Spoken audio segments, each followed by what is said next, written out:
For many shall come in my name, saying, I am Christ, and shall deceive many. And ye shall hear of wars and rumors of wars. See that ye be not troubled. For all these things must come to pass, but the end is not yet. For nation shall rise against the terrible events of kingdom September. against kingdom. And there shall be famines and pestilences and earthquakes in divers places. All these are the beginning of sorrows. I am concerned about avian flu. I'm concerned about what an avian flu outbreak could mean for the United States and the world.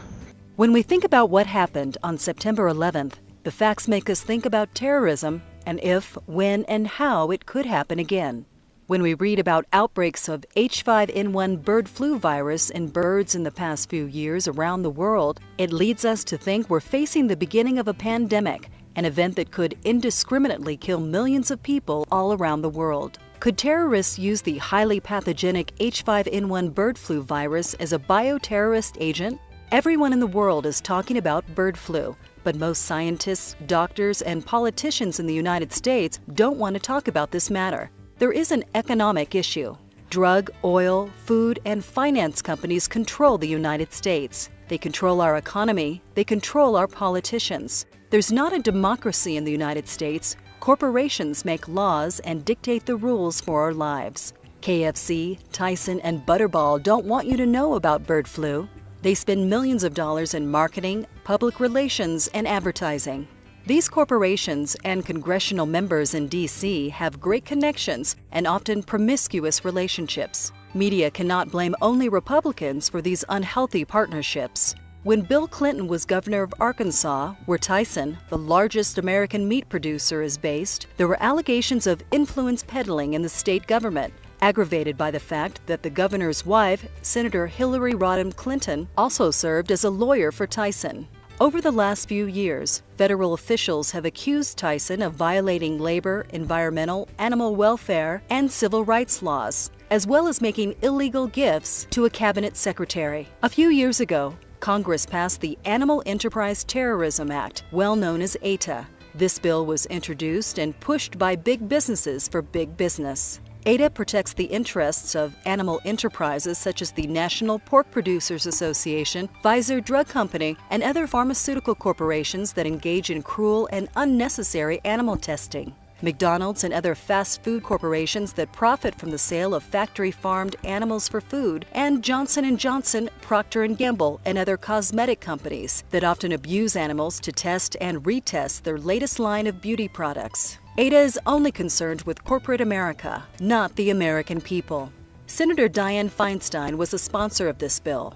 Democrat Feinstein created more rights for the corporations that strive to keep the secrets of their work from entering public scrutiny while demonizing public outcries. With this corporate agenda in mind, the senator from California sponsored the bill with the right wing. Have you heard about bird flu? If an influenza pandemic struck today, borders would close, the global economy would shut down, international vaccine supplies and healthcare systems would be overwhelmed, and panic would reign. To limit the fallout, the industrialized world must create a detailed response strategy involving the public and private sectors. A surprisingly large number of people around the world see in bird flu and mad cow disease a sign that the end of the world is coming soon. The United States is better positioned today to detect early an outbreak of pandemic flu, to support an international effort to contain the pandemic in its earliest stages, to limit the spread of a pandemic, and to save millions of lives.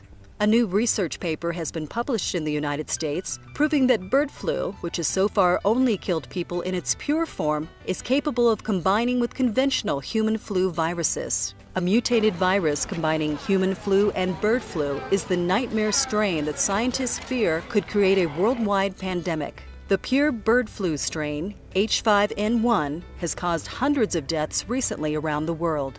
Some leaders are talking about bird flu.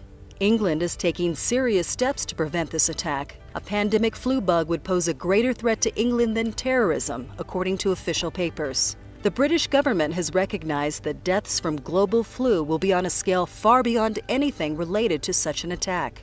Until now, the official list of threats and risks facing England had been kept confidential. Prime Minister Gordon Brown announced plans to publish a risk register, and at the top of that list is pandemic flu. British people are saying that it's not a question of if, but when, and that it could kill 750,000 people in less than 24 hours.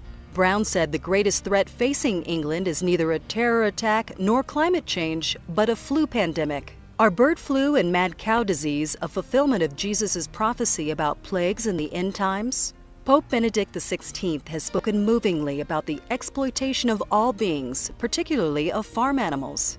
Cardinal Ratzinger said animals are God's creatures, and it's contrary to human dignity to cause animals to suffer or die needlessly.